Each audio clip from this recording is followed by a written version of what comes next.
Story 1, this is Fireteam Delta. Dad's coming home. Welcome to the Military Veteran Dad Podcast, where it is our mission to bring every dad home. I am your host, Ben Cloy. I'm a United States Marine veteran, husband, and a father. We will bring authentic conversations to inspire action in your life so we can close the gap between the dad you are today and the dad you want to be tomorrow. This is the Military Veteran Dad Podcast. Welcome back to episode 53 of the Military Veteran Dad Podcast. If this is your first time listening, I'm your host, Ben Cloy. And on this podcast, we dive into all the topics related to fatherhood, marriage, raising kids, having a life, being able to live a fulfilled life, and creating a legacy worth fighting for. And if this is your first time, welcome to the podcast. Wednesday, Christmas. So I would like to take a chance to wish each one of you a Merry Christmas and a Happy New Year, but we'll have one more episode before New Year's. And I know that Christmas is one of those holidays that has lots of dichotomy to it, that there's lots of chaos, but then there's lots of opportunity for great memories, and it all builds up to that 15 minutes of opening up the presents, and then it's over. But that's part of the process, and that's something that I often reflect on going through the holidays, is that it's all part of the process. It's all part of life. And to try to exert control over it only makes it worse. You really have to ride the waves. You got to go with the flow. And there's going to be lots of moments that are chaos, but those are the ones that you often remember most later on when you reflect on the memory. If you haven't reviewed the podcast yet on iTunes, I would really appreciate it. That would be an amazing Christmas present for me to read one of those reviews leading up to this podcast. I read every one of those and they mean the world to me. And if you've gotten value out of this podcast, I would also really appreciate it if you could share it with friends and let them know what we've got going on here with this podcast, because getting the word out to more and more military veteran dads is the best way that we can have to grow this podcast and make a bigger dent in the universe. And I'm so excited for 2020. I've got a lot of things to bring in, but I'm not going to unload those all right now because I'm going to save them for a little bit in a later episode. But today, getting back to Matt Kuchera, we have Matt Kuchera, who is our guest today, and I'm excited to share this episode with you. Matt served in the Air Force and recently transitioned out, and he has a common story that I think a lot of dads will relate to.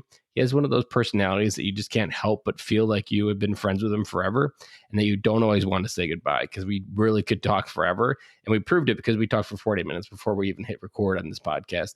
And he was a Air Force Military Training Instructor while being a dad.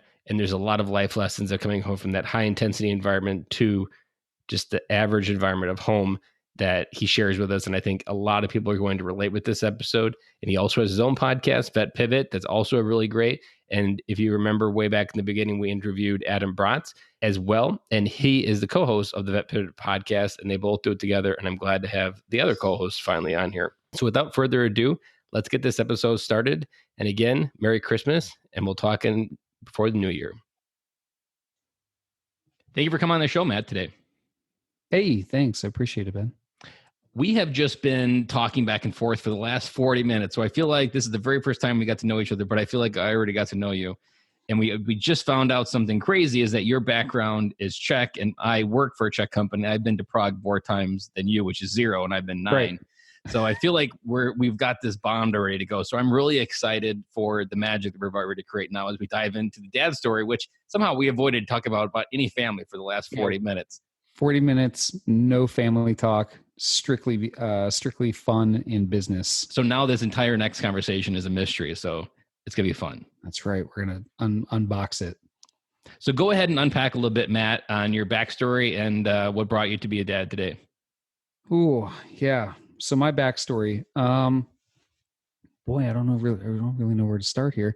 I'll start and I'll go back to my days entering the Air Force. So I was not going in the right direction in life. And I think that a lot of people's enlisted story starts there.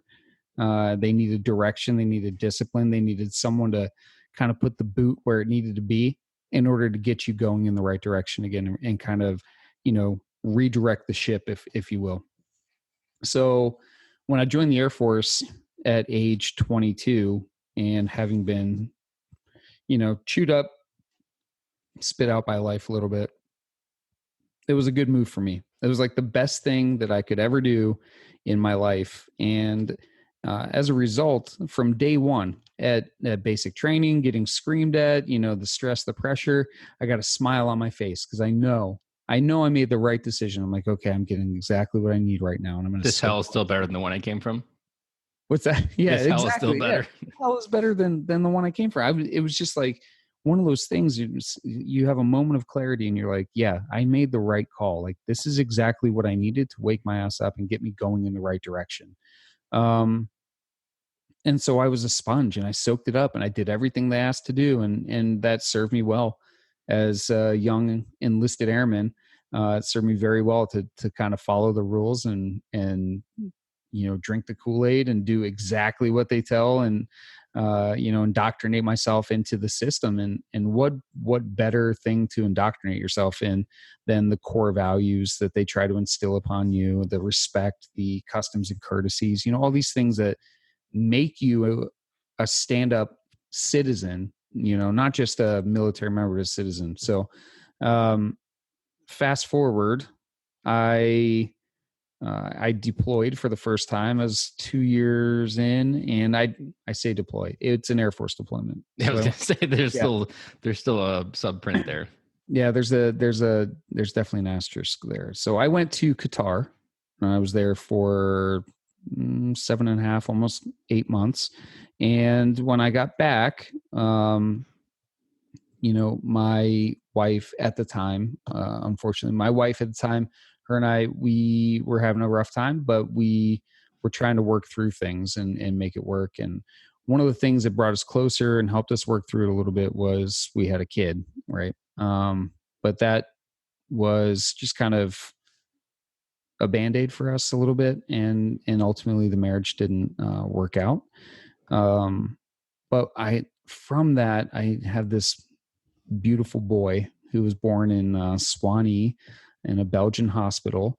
And he's just such a smart kid. He's 9 years old, and he's everything that I wasn't at age 9, probably again at 10 and 11. As I watch him grow up, he will continue to be everything that I was not, in that he's good.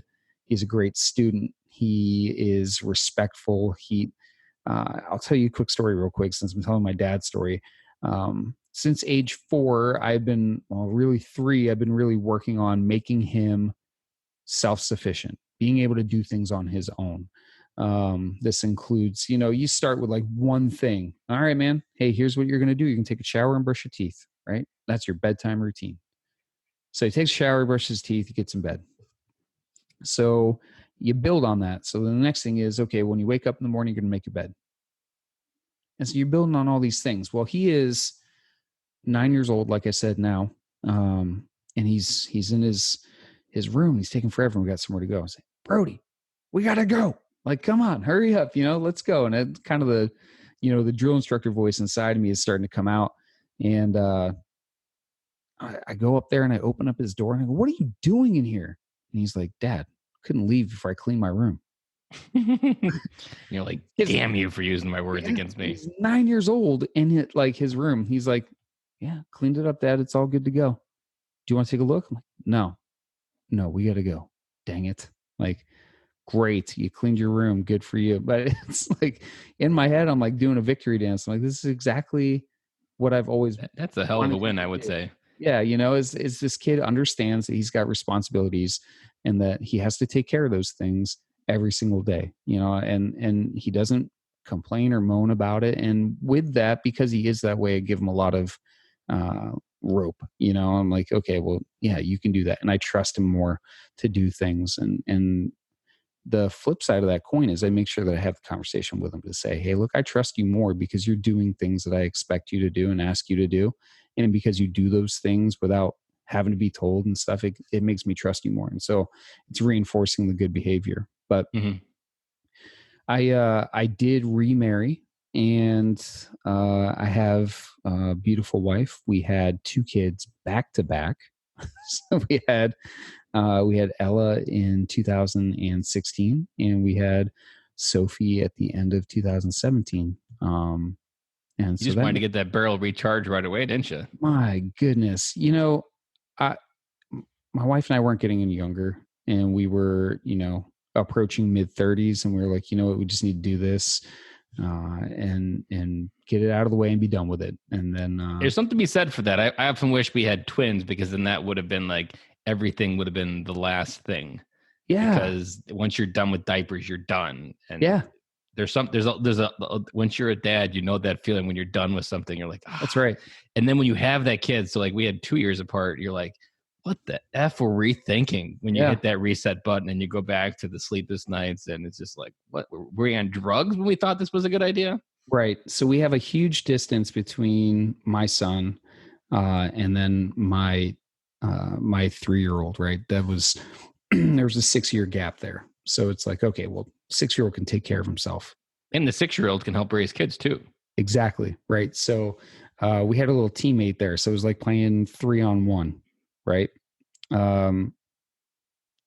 So we're like, okay, we can handle another.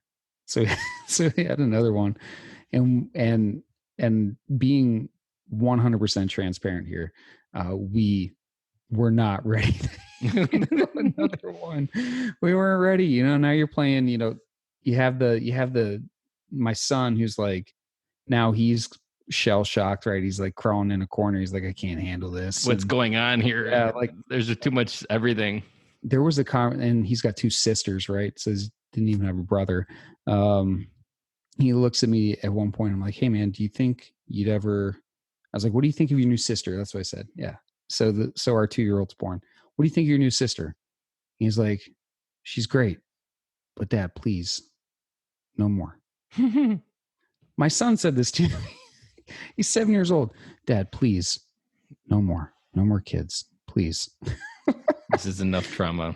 Yeah. And I was like, I know, man. I know. It was like the ending of a movie, you know. It's like you just got through defeating the antagonist, and you're sitting there kind of retrospective and licking your wounds, and you're like, I know, man.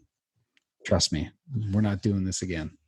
You know, it's just kind of it kind of brought everything home. But I love my kids, and I love my family. It's definitely the. So you got remarried and had your kids, your second daughters, while you were still in the Air Force, because you just recently transitioned out, correct? That's right. Yeah. So I had, during my last assignment. So my 3-year-old was born in Texas while I was still doing the drill instructor duty, and then and shout out to my wife on that, because she was also a drill instructor in the Air Force, and she was marching trainees at like 8 months pregnant in the San Antonio. You know, it was like September in San Antonio. Like I have no idea how she did that. I was always surprised the doctors let her do that. I was very worried about her. Let me just tell you that right now. I was like always very worried about her. Like, are you okay? Like I would every text message, you're like worried whether it was a message from her, right, or someone that's with her. Like, you got to come here now. That's right. Then I would leave my flight and I would go pick her up in my air conditioned car. Like I'd have it on blasting, just AC cold. And I would take her back to her squadron so she didn't have to like march back. And then I would pick her up again. And I would take her back to pick up her flight. And like, you're not doing all this walking. Like you just, so there was a lot of things there. And then we had our 2-year-old was born in South Carolina while I was stationed at Shaw Air Force Base, which was the last place that I was stationed.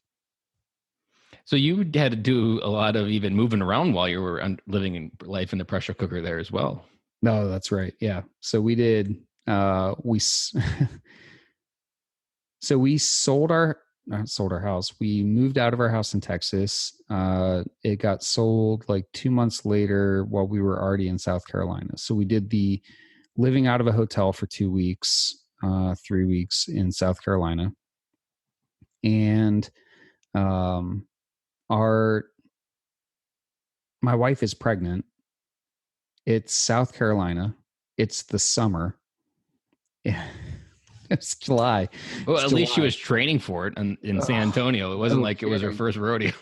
No kidding. But it's just like, oh my goodness. And then you're in the middle of a pregnancy. So you have to change doctors and you have to change, everything changes. Your plan changes. You have everything where you're going to have the baby. Yeah, exactly. And then we're buying a house and the house is empty and the furniture is not there yet from TMO. And and you got a 1-year-old, so you're going to Walmart, like night one in the house that's empty, you're going to Walmart and you're buying a crib for your 1-year-old, because you're going to need another crib anyways for the one that's on the way. And it just, we were in the trenches, and I just kept looking at my wife saying, look, I know it sucks right now, but in a couple years it's going to be better, and that's the truth of it. I mean, and honestly, it does. It gets better, and it's gradual. It's like the type of get better that you have to look back and see where you came from to know where you are now is better, right?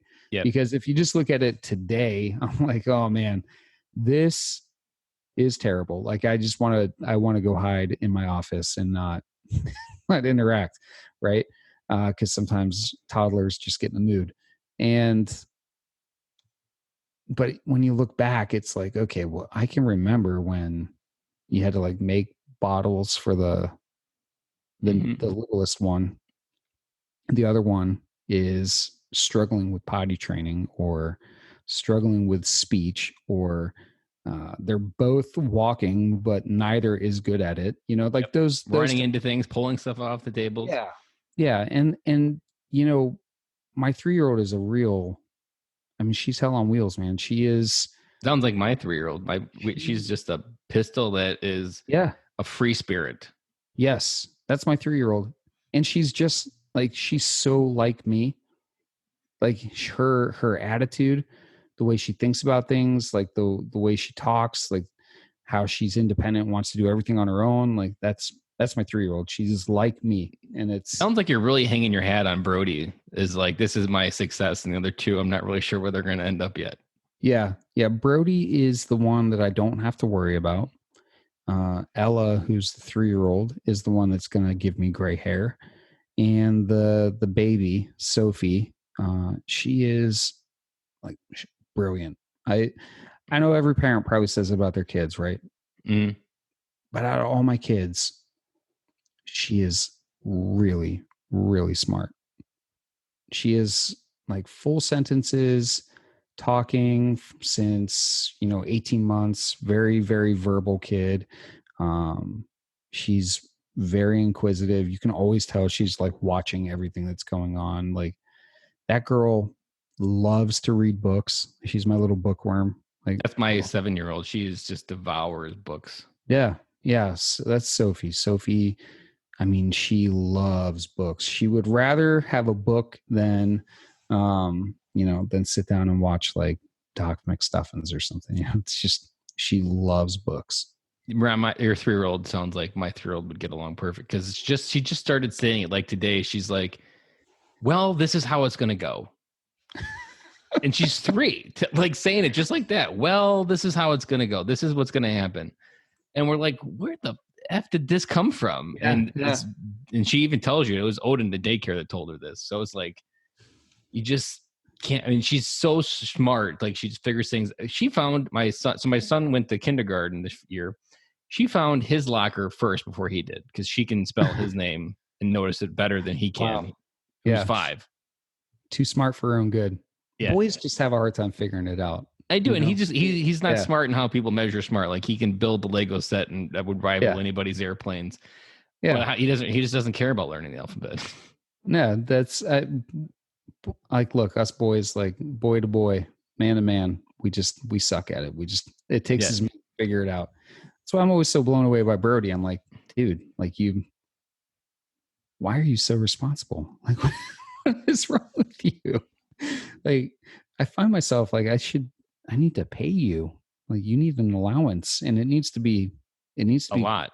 A lot. Yeah. You need a hefty allowance. You're way too good, and I'm way too lucky.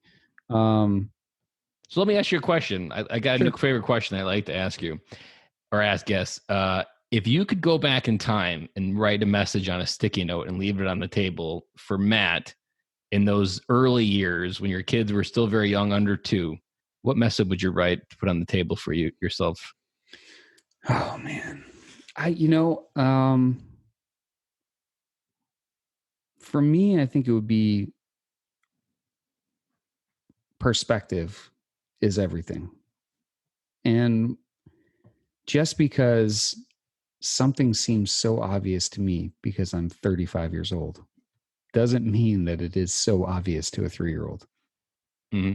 And so I think with perspective comes patience, comes, the ability to bring yourself down to the level of the learner and give them what they need in order to be successful in learning the lesson that it is you're trying to teach them. And so for me, if I can gain my composure and have the perspective of my children, and what it must be like for them to see something or do something that is probably a first time offense. It's like they've never done this before. They've never encountered this situation. And that's so many things for a child, right?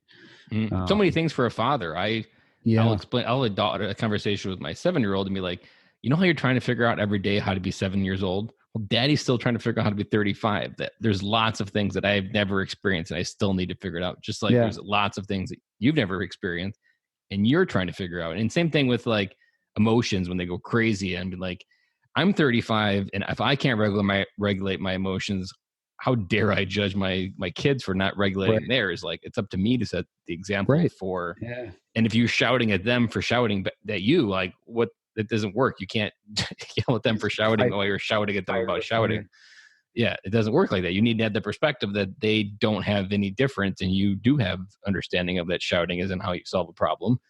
And so you have to keep that perspective. That's a really good answer for that, to be able to see. I've always liked framing it in seasons of like making sure you have the right perspective in the right season. Like in those early years, it's always chaos. There's not a single person that Yeah. doesn't have that. And you just need to, and the other part is you need to appreciate this season because before you know it's going to be gone and you'll be in another season that's just as pressure filled and you'll be almost wishing that it was simple. Like when your daughter's coming to you to talk about birth control, you'll be wishing that it was just the book Oh, that she wanted you to read one more time before going to bed. So well, like there's always that perspective on the season that you're in. 100%. And I think that, especially when the kids are young, the roller coaster of the emotions where everything is extreme, right? Mm-hmm. So everything You're a is poopy head 1 minute and then they're giving you a hug 2 minutes later. right. Everything is extreme. Everything is like, you know, Jekyll and Hyde, but you have extreme happiness and joy and elation, and then they go right to extreme anger, frustration, and then extreme sadness, and that it's crazy. It's a circus of emotions, and so with that comes your reaction. Why we react the way we do, and why our kids have the ability to push our buttons like that is because we're not used to being at our stage in life or our season in life. We're not used to being on that roller coaster of emotions. It's like, Yep. what is happening, right? And then we're thrown for a loop, because our whole ecosystem of how we operate and how we navigate our world is like just thrown off kilter. We're just like, you get stuck and you're like, I know how to fix this. Like, stop. And our kids push those buttons that are like the one, like our trigger. They know our trigger points, and they know exactly that 2% that we don't have control over it, where we suck at, and they'll push their finger in that 2% and push that button. And I always like to frame when a kid triggers you, that generally says more about you than it does about them. Yeah. Because whatever it's triggering you is usually either some insecurity or something you don't want to talk about or something you don't want to admit, or maybe it's some reality or some truth that you're afraid to tell yourself. And your kids just are able to reflect it back in a very innocent and clear way, but you're not really to really accept what's being reflected back. And there's a lesson there for sure. Yeah. For each parent. And that's another one too. I mean, that'd be a great sticky note too, is like, be open-minded, be willing to learn. You're not perfect. Here's another one. Like those they sound like cliches. I kind of wrap that all up into perspective because I think that captures everything. It's like, okay, well, keep things in perspective. I love my kids, and I miss the moments where they're just little balls of, poop and burps, and it's like, they just slept on your arms after a bottle and that's all you had to worry about. And you just like, I don't know if you ever heard of like the Rockabye Baby lullaby tune. Yeah. So they have them for all the different, they have them for like Rolling Stones and Clapton and, Elton John and All of them. Yeah, Metallica. There's all kinds. I used to play those for my daughters when they're real little, and I would have my phone next to me, and so I'd put that on because they're on Amazon Music, and so it'd be like songs that I like, but turned into like a music box, and it's so that it's appealing to children. And what's cool is my 3-year-old, when she was an infant, she loved it, and it would put her out. Like if she was crying, I'd put one of those on, out, like the Journey one. Oh, out. Like Don't Stop Believing, she's out. Like gone, like a light. But my 2-year-old hated them. It'd make her scream more. And so I'd have to I built a playlist of like 108 different classic rock songs, like the actual song, not some music box, like the actual song. And I started playing those. No more tears. She just stopped crying. And so to this day, I have that playlist, and I still put it on in the car, and yeah, she loves it. I got a question for you to peel back. Okay. I'm debating, because you had such different perspective. I'm going to let you go either way. Which was it more impactful when you held your son for the first time, or your daughters? Ooh. Because it has a different meaning for dads to hold your daughter, because what they're gonna grow up into, a strong woman. And at the same time, when first time you become a father, I was curious what emotions were going through your head, because there's often just insecurity as men that we have we are ready to be a dad, and then when you hold that little baby in your arms and look up to you, and it's like, this is really not my responsibility. Well, I cried. I will say that I cried with all 3 of my kids when they were born, and I held them. It's just something powerful there that happens. Do you think you were prepared to become a father, or was it something that was kind of scary? No, I was always really excited to be a father, and I've always been really good with kids my whole life. I love. I'm a kid. And that's cliche too, right? But I am I am a goofball, man. I love to have fun. With my daughters, we do dance parties. They know how to make Alexa play songs that we are gonna be friends forever, because I do dance parties with Alexa in the living room all the time. That's the best function of Alexa, is to pay $3.99 and have every song for a dance party that you've ever wanted. Exactly. And that's we do it constantly. And we put on, my daughters have dress up princess dresses, for all the Disney princesses and stuff. And they just, they want to be twirled around and lifted up and dance silly. And yeah, we have a blast. But yeah, I love being a dad. I was always really excited to be a dad. I think that when I held my son for the first time, it was just a really powerful thing. It's like, you're my boy and I love you. I'm going to teach you everything I can, and that's kind of the thoughts going through my head. And I don't worry about them, and I haven't, and I have really never worried about them. But I worry about my daughters, and I don't need to. But here's the thing. When I had my daughters, it was, okay, I now feel this immense pressure to show them the image of what a man should be. Mm-hmm. So that they will go out and copy what you project. They will find. Yeah. So when they find their, when they're looking for their spouse in the future, or when they're, just a boyfriend, whatever. When they're 40, right? Yeah. When they're maybe. Let's not get too early here. But yeah, I think I want them to measure any guy that they're with against me, knowing that they'll never match up. That's the pressure I feel like. No one will ever be your dad. Yeah, and I think that's where the dad cliche comes, where you have the shotgun dad. Yeah, but I feel like a lot of times those dads, I never really had this thought, but you could probably conjecture that the dads that do have a shotgun at the door are the ones that are insecure about the man they were as they were growing up, and they know who they're going to bring home. Yep. And they're like, I'm not going to let her walk in the door with any version close to myself, because they know they weren't who exactly they wanted to model. Right. And the other part of me is I need to, and I feel this great responsibility to teach them to be strong, independent, confident women that are capable of doing anything for themselves. They don't need to rely on anyone to be able to exist. They can, so that comes with like making sure that they have all the tools and skills required that, maybe other girls that they know don't have. I don't know. I always think it's important to teach them how to maintain a house, maintain a car, be financially responsible. Have you ever seen the Netflix movie Christmas Chronicles? I have not. It's a good movie. It's my new favorite Christmas movie. Netflix. It's original, so they invented it last year, and I just wrote a blog post about it, so it's fresh in my mind. And I really have got this idea that the best gift at Christmas you can give your kids is the belief in themselves, and that sounds like what you're already on the road to do, like letting your kids know or teaching them to know that they have everything they need to be successful in life right inside.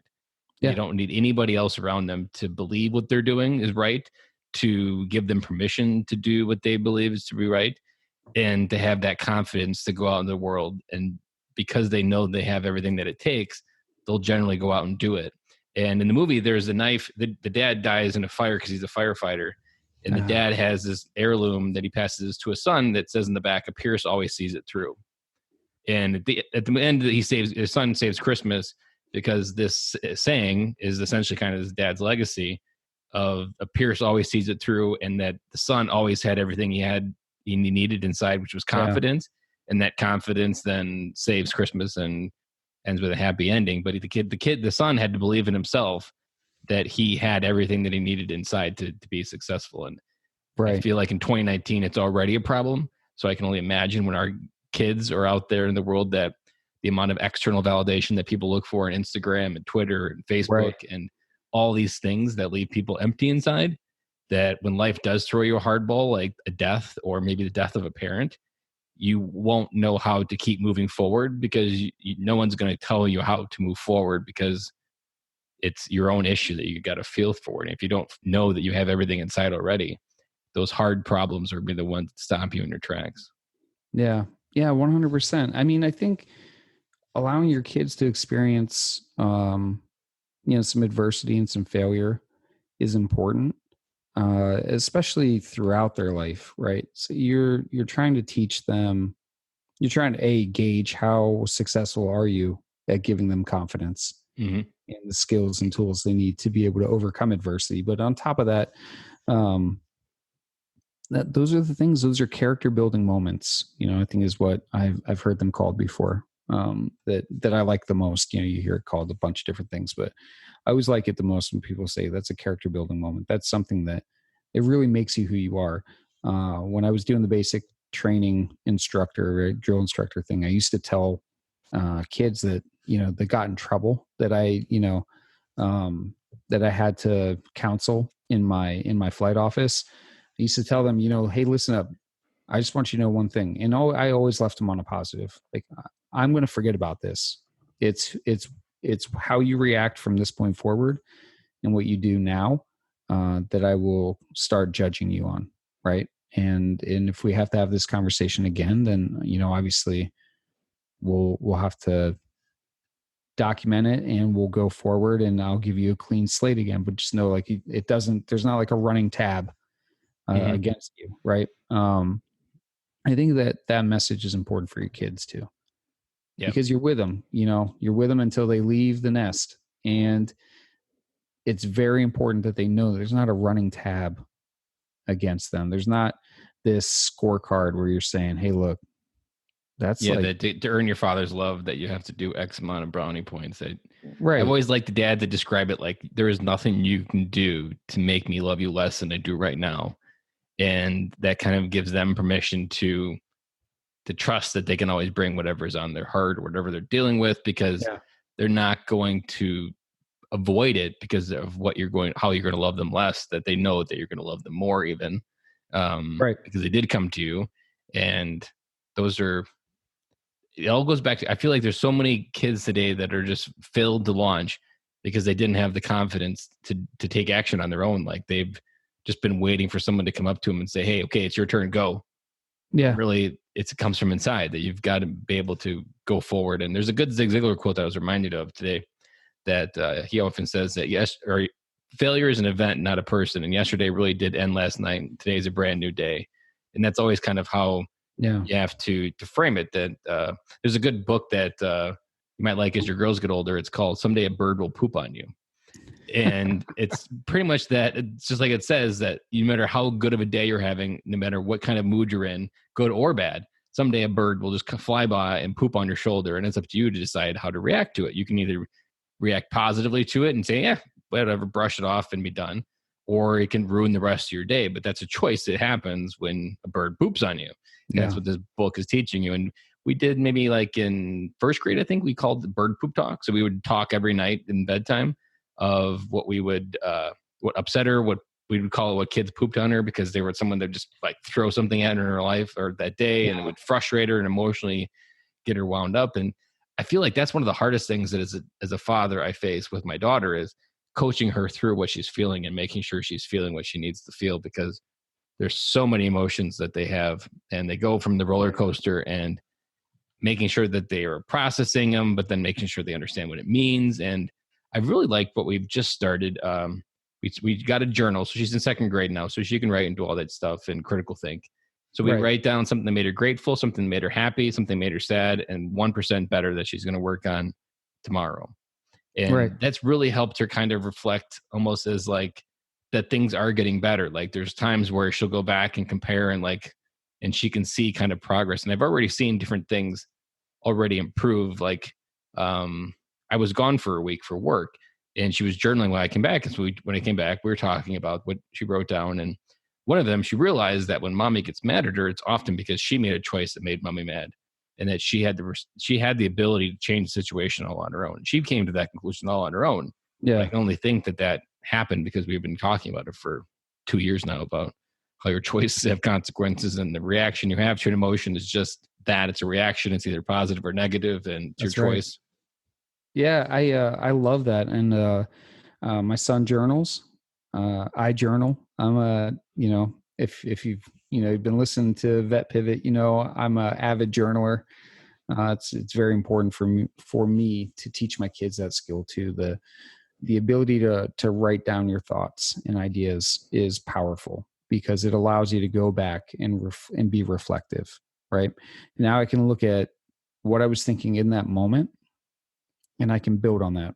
Okay, well, was I right? How did that situation turn out?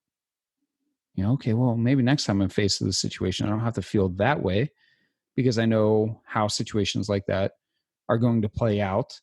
And me feeling so stressed out about it, or me, feeling sad about it, me being, happy about it and getting my hopes up, like stuff like that. It just allows any person to be able to go back and look and say, okay, well, I played that one wrong, and I can play it better next time. Or, hey, I played that one right, and good for me. Like that's what I'm going to do. Going forward, that was done well. And look, I wrote it down, and I can see like that's where my thought process was. So I think that's really cool that you have your second grader journaling, right? I think that's such a good skill that you can teach her. My other thought on this is, I think that having that talk about consequences with your kids. My son is always big on that. I was telling him, Birdie, I was a terrible student. And I was telling him how proud I was about his report card. And he got straight A's, and he was so thrilled. And I was like, hey, look, man, I'm really proud of you. Like, that's really good stuff. I was like, I don't think you understand. Like, not every kid is sitting in their parents' car right now talking about straight A's. Some kids are having a tough time. Some kids aren't making good grades. Some kids aren't putting the time in at home because they're dealing with other things.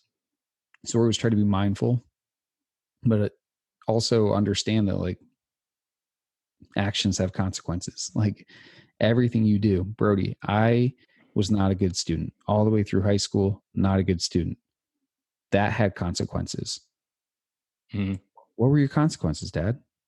Okay, well, my consequences were I didn't go to a great college right away. I probably could have gone to a much better one and played baseball there. I went to a smaller school and played baseball, and even then, I didn't have a good foundation of work ethic as a student, and so I didn't do well in school. I was in college because I didn't do well in school in high school. And he's like, "Oh, so what happened?" I left college because I didn't maintain a good GPA, and I had to go, and I had to go get a job. And he's like, "Oh, when did you join the Air Force?" I said, "After I had a bunch of jobs." I was like, there are consequences to actions, and so I just want you to understand that there are both good and bad consequences. And when you have a negative action, there's a negative consequence that goes with that. And when you have a positive action, then you'll have a positive consequence that goes with that. And it just is what it is. But it's, you know, teaching your kids that to think beyond right now in the moment is very, very powerful. It's one of the best tools that you can give them, because from there they understand, okay, well, this is how life works. Yep. If I have a few too many drinks at dinner and I get behind the wheel of my car and I drive and I get pulled over and I get a DUI and I lose my job and I have to pay all these fines, those are all the consequences to that one bad decision that you made that can really impact and mess up your life. If I go out and get a credit card when I'm 18 and I max that thing out, even though I don't have a job, right? And then I can't pay that off and it gets sent to collections, and my credit score, when it's just getting started, starts to drop and drop and drop. It's going to impact things later on in life in a very bad way. So you're teaching them how to handle that line of reasoning before they have to handle that line of reasoning. Yep. Have you ever given your son the idea to try to find the Matt in his class that isn't as good, that does struggle, that he could be the flashlight for his shadow? Ooh, that's a really good idea. I've never given him that idea, and I love that. Because somewhere in his class there's a Matt Kuchera, and if your son is the kind of guy, and he seems like a very heart-centered person. Another way I've always liked to say it is there's someone in that classroom that has a storm going on, and your son could be that rainbow. Yeah. I'm writing it down right now. I'm so big about taking notes that I have a Samsung Note. It's like that. It's that important to me. So I need to write this down. So my son will find the person that is just as messed up as I was, which is good. And the biggest thing that I've realized with this podcast is the friendships are the most common thing that veterans need on the other side of transition. And that's often what kids needs. And I had to speak to a veterans, or my daughter's elementary class for Veterans Day. And the message I gave them was that there's lots of veterans out there that are sitting on the buddy bench in the playground waiting for a friend to come by because there's a buddy bench on their playground. And they all knew what the buddy bench was and how it worked. And I'm like, well, there's a veteran out there that needs a friend, and friendships are the best way that you can help them. And there's lots of veterans that have storms, and you can be that rainbow. And they all instantly kind of got that message in a very kid way. But friendships are the most common way that. And there's probably somewhere in that classroom, there's a Ben Cloy, because I was maybe a little bit smart, but I was very shy and looking for friends. But friends is the one thing that in the last 5 years has really allowed me to move forward as a dad and a husband, and even now as a podcaster. But without that, it's just so lonely that you really can't feel like you can do anything on your own. Yeah, 100%. I was always, and we talked about this a little bit before we started this recording, but I've always been extroverted, extroverted, right? That's what I usually tell people. And so like the friend side of it, the more the merrier, I've always been the type person, to a fault, it's distracting at times. And so I'm like always very mindful of telling my kids, like, okay, you need to focus. I know that I know there are a bunch of other kids around right now. I know that what they're doing looks like it's more important than what I need you to do, but focus, like just look at me, stay with me, and then we'll go play. Did you tend to go deep with the friendships, or was it more about maybe you were moving from friend to friend or trying to create more, but not having the deep connection with the friend? Oh, it's definitely quantity over quality. Yeah. I have room in my life for like 2 or 3 really, really good friends. And Is it the way you want it, or is that something you're working on? that's something I'm working on. I would love to have more like deep connections with people. It's very difficult because I'm very prone to like just really opening up and being accepting of people. And then, it's one of those things like as we grow older, there's been more opportunities and more situations where we've been burned. Mm-hmm. And so, those defense mechanisms become a little more entrenched into who we are. And so I do find a way to kind of not uh, give friendships like my whole self, my whole persona, and be completely vulnerable and honest. I do keep it somewhat closer to the surface. Don't want to. In on the inside, it's like, no, you can create a deeper connection, and then something just stops you. You're like, I don't know, Do you maybe. feel like it's ego? I think I'm just more interested sometimes in them and like Mm-hmm. what their story is. Yeah. And I don't. It doesn't hurt my feelings if someone doesn't ask me, and return the favor and ask me my story. Mm-hmm.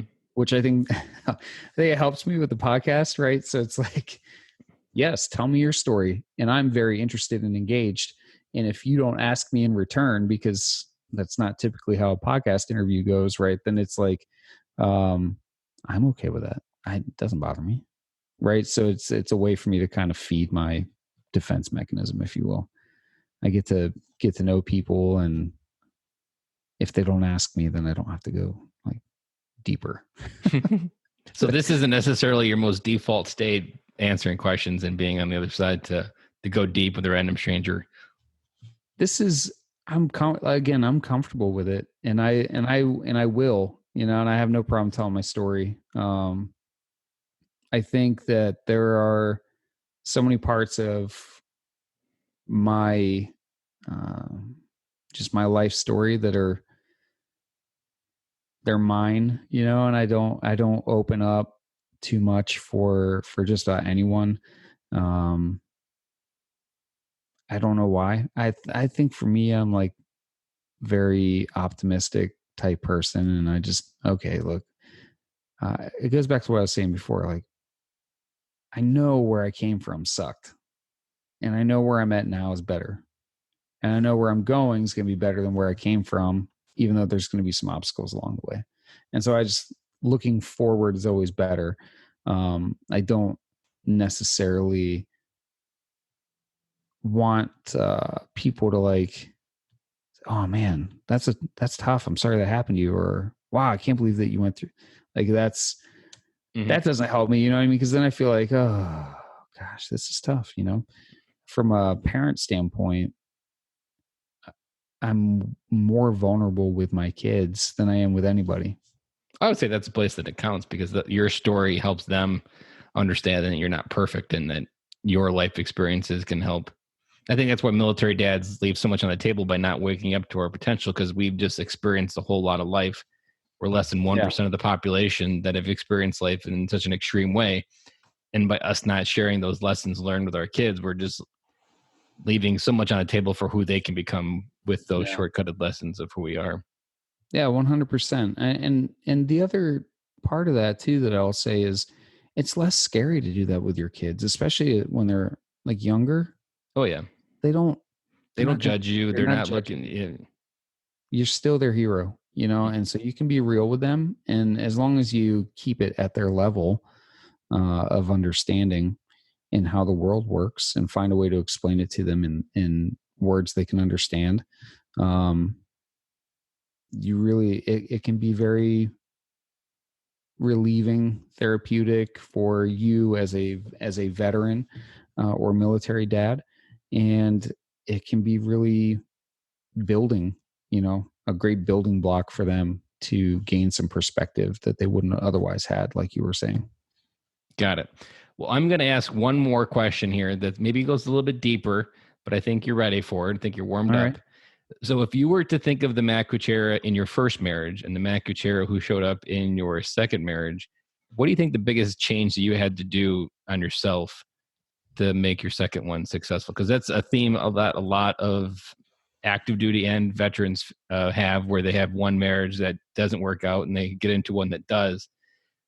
What would you maybe think of a note that you would write back to that, maybe that guy in your second marriage when you first got married, or even if you thought about what you could have done better in your first one? What advice would you give out there for what someone needs to go through to improve themselves? Yeah.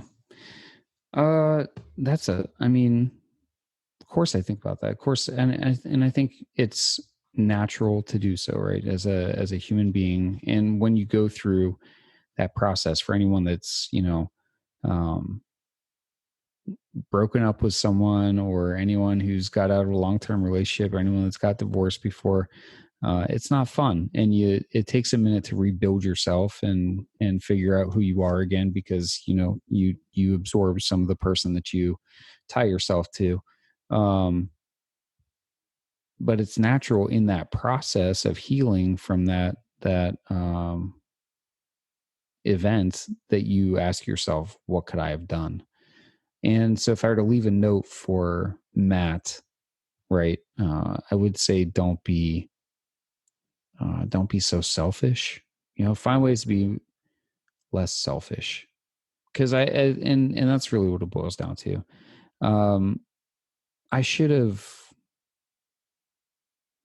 It's easy. It's very easy, and sometimes I feel like cop out to say I should never got married. When really in life, sometimes you just got to take risks, and when it feels right, you just got to do it. Mm-hmm. Because in your failures, you learn more than in your success. I think we know this, right? That's a common understanding that we have. And that goes for relationships too. So yeah, it's a failure. Yeah, it hurts. I have a beautiful son from it. And his mom and I are able to talk, and we've moved on in our lives. It's been years. So I think that's one of the things that has made this marriage better, is that very much more emphasized on family and that time, quality time. Granted, I don't get as much time with the family as I would love to have, especially during the week because of work. So I go to work when the kids are sleeping. I come home, it's, hour and a half, 2 hours before bedtime. So it's tough, but I think that would be the biggest message, would be like, hey, you need to be less in your 20s and more in your family. Mm-hmm. It's less about hanging out with the guys and more about making time for the people that are there for you, or we're always going to be there for you. I didn't have this when I first started. It kind of came through breadcrumbs, but I had one episode where a guy gifted me the advice that when you come in the door, always kiss your wife first. And that signals to your kids the priorities, that she's more important. I love you and all, but I love her more. And it kind of has been a theme that I talk about, that the one commitment that will go to all the way next to death is the commitment to your wife. Every other commitment, your career, your kids, even your kids are going to leave you. They're going to go off and do their own thing. Yep. They'll still come back at Christmas and Thanksgiving, but there's only one commitment that's there till the end. And that's one you've made with your wife. That's right. And if you don't align your life and your priorities to reflect that commitment as the number one, all the other things seem like you're juggling something almost like a Jenga game, trying to pull out these blocks and making sure the tower doesn't come down, and figuring out which ones are the right ones to pull. Is this one starting to jiggle the whole thing? And you really need that solid foundation where your wife is a priority, even over your kids, because even through the dark times, the hard times, making sure that you have a relationship with your wife. I mean, there's lots of stories that I hear where the kids leave the house and the married couple is a stranger to themselves because they spent all their time prioritized on the kids, either through sports or just letting the kids, or just focusing on, maybe they were living vicariously through their kids even. And if you don't make that commitment to rekindle that love every single year throughout all of life, then there'll always be something that is kind of like you're gambling in Vegas to see who wins. Yeah, it's definitely true. I mean, there's something to be said for picking and choosing your battles. There's something to be said for continuing to find ways to date your spouse. There's something to be said for, um, just keeping your priorities in line. In the military, it's such a drag on this because it's so easy to prioritize our military service because it's a Yeah. noble sacrifice that most people say, yeah, that you're doing a good thing. Yeah. But that doesn't really make a deposit in the marriage bank. No, And not at all. And even when you deploy, I reframe it that when you're away, you're borrowing from a credit card from your family. And when you get back, the interest is due and the payments are due. And you need to make sure it's repaid back in full as much as you can, hopefully before you get deployed again. But it's all a credit card when you borrow that time, and you need to make sure that, because like you mentioned, time and priorities, and even with kids, like the biggest first step for any dad that's struggling to come home is kids spell love TIME, that all they want is your time. And that's really, even in a marriage, time is one of the biggest things that can heal, especially if you've been deployed or away from each other. Time can do a lot of healing. Yeah. I mean, for me, I think that, being a leader of your family is important, right? And you cannot lead your family, you cannot lead people if you cannot lead yourself. It means being able to prioritize your time and effectively manage your schedule. It means taking care of yourself. So, like from a mental health standpoint, I think that was something that damaged my first marriage as well. And then just being forgiving, and working at it. Mm-hmm. I think in my 20s I was too immature to like work at the problems, and so they just got bigger until they couldn't be overcome. A lesson that you just reminded me of, I'm surprised I didn't remember it earlier. The very first time I went to Prague, Czechs actually taught me an important lesson that I did not learn or implement, but it'll be one that my kids I will implement. So I'm curious to see if you have the same perspective. But it was very quickly I learned that in the Czech Republic that they don't get married till they're 30, and that almost nobody has kids unless by accident before 30. Like that's kind of a milestone. Like, okay, I'm ready to have kids.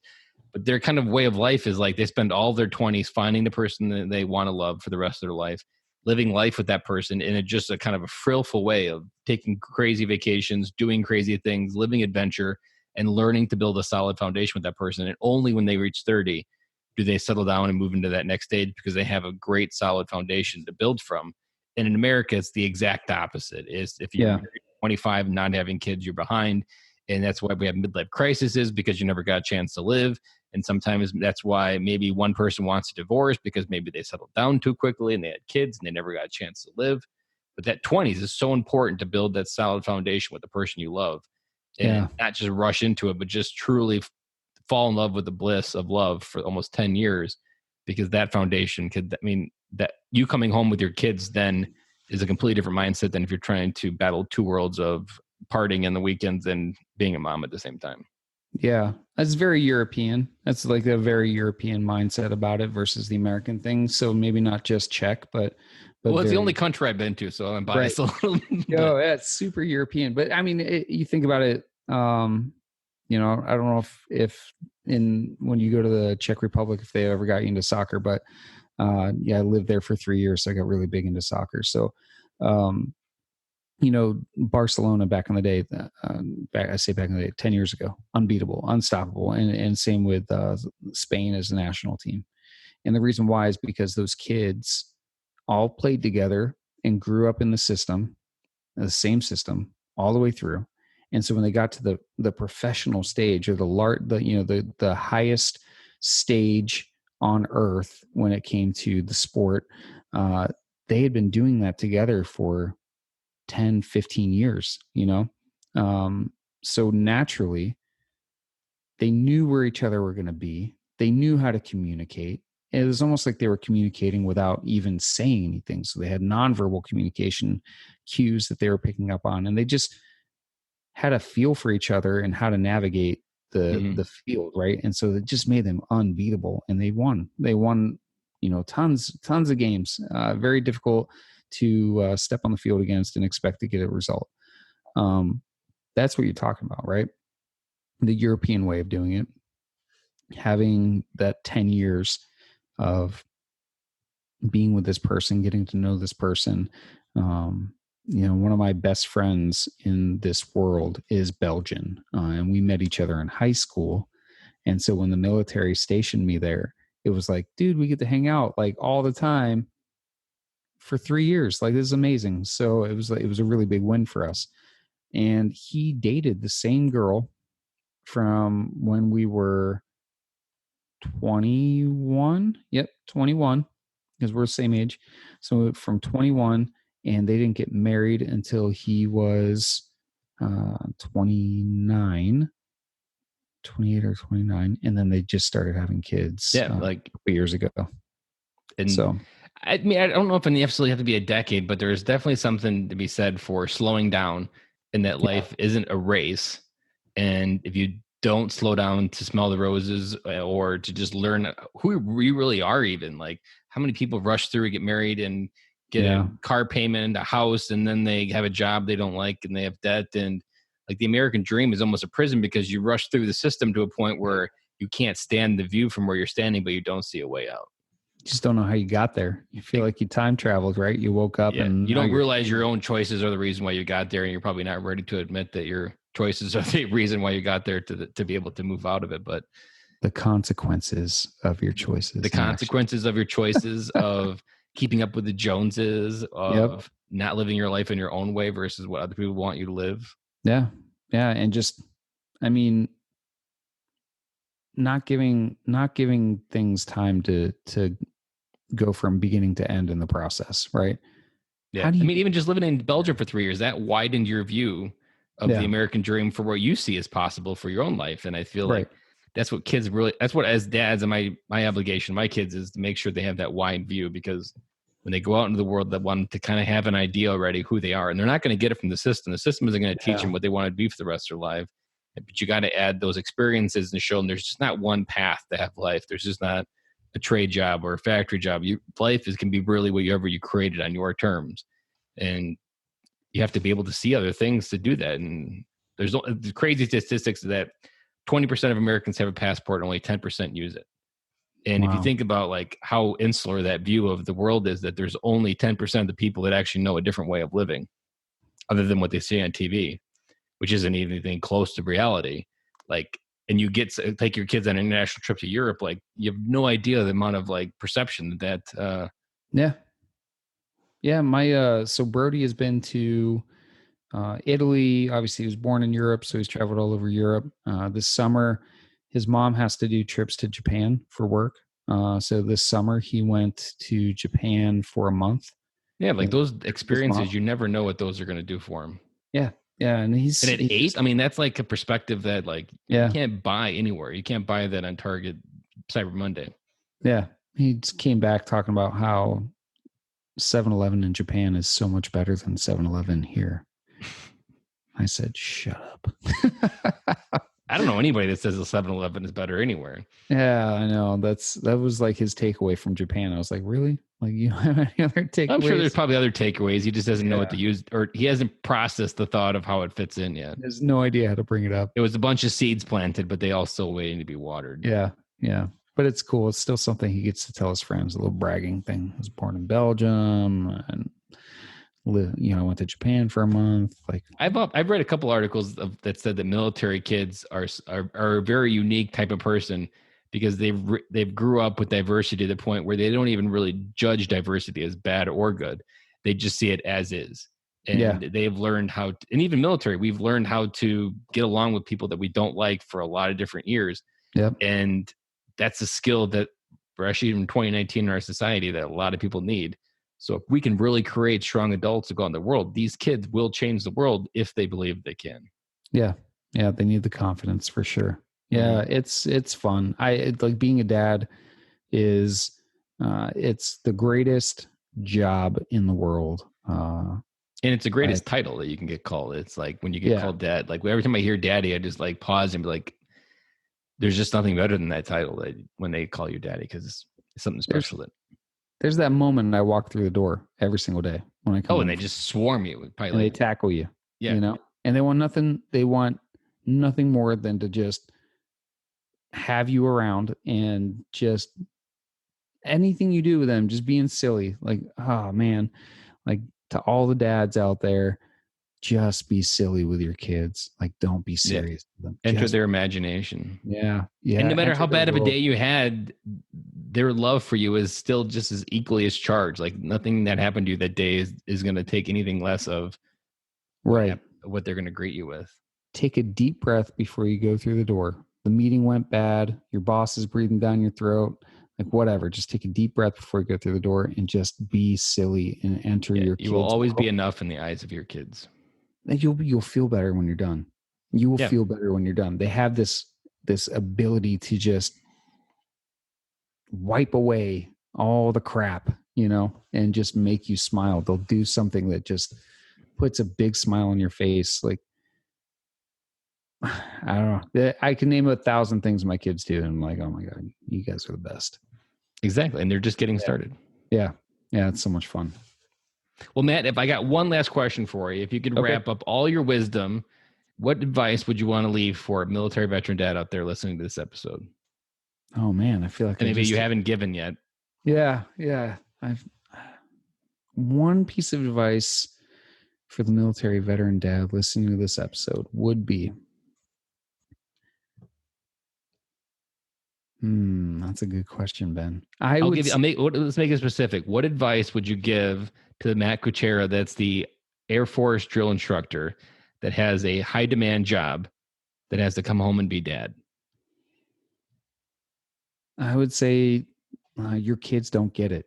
You know, like that would be my big thing. Like they don't get it, and that's okay. They're not supposed to. But I would say on the other side of that coin is you should never stop hustling and working hard to be the best dad and to give your kids the best life, right? Whatever that looks like for your family. I work long hours in my full-time job. I come home, I hang out with my kids, have a great time. I enter their world. We're silly. We do dance parties.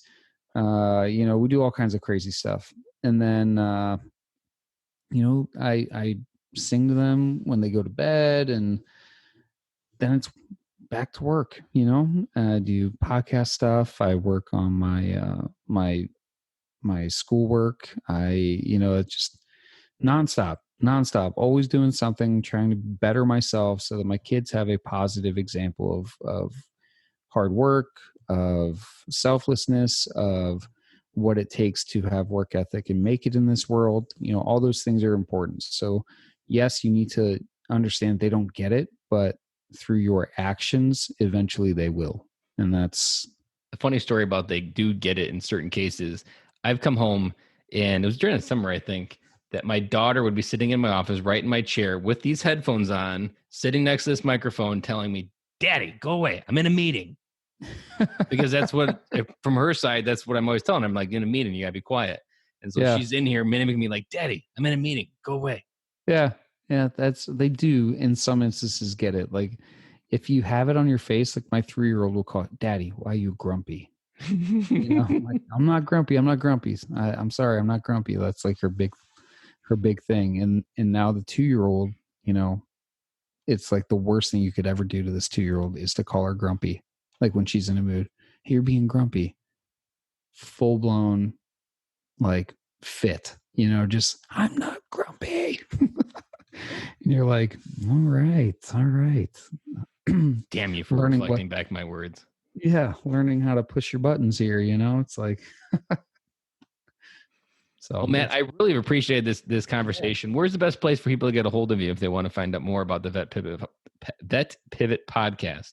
Yeah. You want to know about the Vet Pivot podcast. And thank you for asking. You can go to www.vetpivot.com. You can catch everything that's going on there. The podcast is also every Monday morning at 6 a.m. Eastern time. It launches the next iteration. So we're on episode 12, drops tomorrow with Scott R. Tucker. Very excited to have that go into our 12th episode, a full quarter of episodes.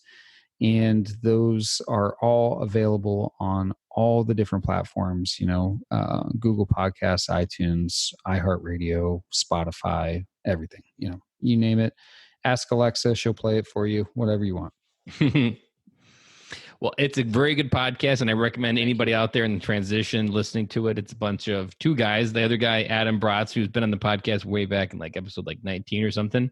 So now both of you guys have been on the podcast, and That's right. Two guys telling jokes and using military banter to lighten heart in the situation, but also giving practical advice. So I enjoy it a lot. Thank you. I appreciate that, Ben. We got to have you on the show. We got to bring you on. Adam says you guys are backed up too much. We are, we can move things around. He says you can't move things around. Like you're backed up to like Valentine's Day or something. Oh my gosh. Yeah. I don't know who you got to bribe over there to move up. Yeah, but they haven't figured out the right price. I know one of the owners. So I think I can get you in the show. Well, Matt, I really appreciate you coming on tonight. And I know this conversation was vulnerable and real. And I know we brought a few dads home. Yeah, I appreciate that, man. Thank you. That's a wrap. And thank you for listening to today's show, and I really hope you enjoyed it. The lifeblood of any new podcast are the reviews. If you haven't reviewed the podcast yet on iTunes, I would really appreciate it, and you will help us get the message out to even more military veteran dads. As John Maxwell says, if there is hope in the future, there is power in the present. Dads, it's time to come home.